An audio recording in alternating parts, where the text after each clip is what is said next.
Hello, everybody, and Merry Christmas.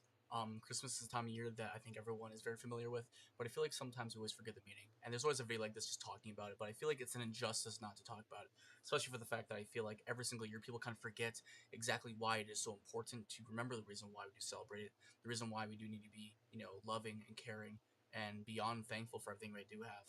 And in a weird way, I do think Thanksgiving's a thing, but I argue that Thanksgiving is almost like amplified to like 10,000 on Christmas, right? And the problem is we have stepped so far away from what Christmas really is. I'll give you an example. Nowadays, I would argue more people actually think about gifts as if a status effect or what they're going to get versus actually what they can instead give. Right? There should be something where you should be able to give and be thankful for the family you have, and the reason why you even have those presents were given in the first place. I myself, as a Christian, obviously am so grateful for the fact that we have a humble God, Jesus Christ, that lowered himself down as a human and was able to take the burden of sin away from us so that we were able to move on and live under him um, as he died on that cross in such a miserable and grisly way. Um, I think about that. And not only that, but then being, rose again. But us individuals, um, Christmas so often, I feel like we forget isn't just a holiday where we're supposed to go out and just go shopping willy nilly at the next Walmart or on Amazon Prime. Okay, that's a good thing, but I think the number one thing is to be with family. Um, there's so many people I know that just forget about this. I have a friend that he will never be able to see his mom again. His mom's dead, and he won't be able to have another Christmas. And yet I know so many people that so often take for granted the family they have, the family they could be hanging out with, the family they could be spending time with, making those memories. They take it all for naught, and I think that is such a missed opportunity, especially for what love can be. Um, we as Christians, but especially myself, I just believe we as a people need to do the justice of knowing what our responsibility is. And to me, I obviously do believe we should be under God and making sure that we're honoring this day as the day that Jesus was born. This is where it all started. This very day is the pinnacle, as it is the pinnacle of the year, for when everything got set into motion, and that's why we celebrate in such a beautiful manner. Um, Giving gifts almost as if the wise men.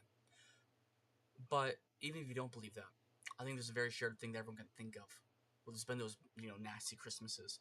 I know myself. I've had Christmases where, let's say there was someone around that. Oh well, so and so didn't get this, so I'm gonna make sure I up the ante for the presents, right? So everyone has everything that's on par. Or oh well, I want to make sure that I have the most presents because this is a day about what I'm going to be able to give. And I do believe that Christmas, in a sense, does corrupt.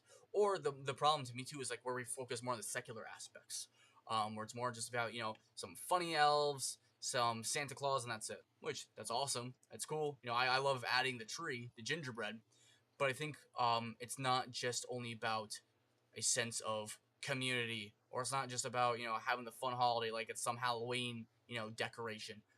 I think there is a truth to this day. I think there's a lot more that we can take away from it. And so many times when you look at, Christmas stories, there's beauty that I think is so often slept on. Now, obviously, there's the day, that Jesus Christ was born, which actually many, would argue that it's probably not even on Christmas. But, the day still stands for why we should be celebrating it. The one thing I will be bringing up, though, is another event that I think shows the beauty of what Christmas can really symbolize and why it really is like a new beginning for what I believe humanity can stand by, which is to cleanse, essentially the sins of the world.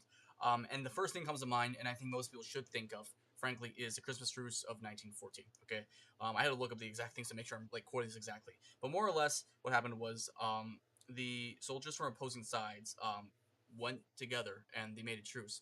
And for the next day, they both just played in the mud and they had a good time. Um, and this was like in the middle of no lands, man, like land. Okay, like this should never have happened. And it was an extreme moment of shared humanity that, especially in that time, if you guys know like where the term trench warfare came from, this is literally that time period. So the fact that we're even able to get this moment in history at all is nothing short of a miracle from just a few people that are able to meet from across sides. And if we as people are able to do something like that in one of the worst wars of all time, And oftentimes you find it. That's where the most beauty comes. Is from these moments where we shouldn't, and yet some minuscule chance someone does, then everyone comes together. I think that's what it's like in Christmas. Maybe it's a bit extreme, but we need to be able to put aside our differences and be able to love each other. So if you have someone you haven't told, Merry Christmas or I love you, or haven't prayed for, please do so. You never know when you'll get the chance. You never know if you won't have the chance. And I'm sure, even if someone doesn't inherently deserve it, or even if they're not grateful for it, it is something that I believe we have a duty to do for each and every single one of us. So I love you all. God bless. And most of all, Merry Christmas.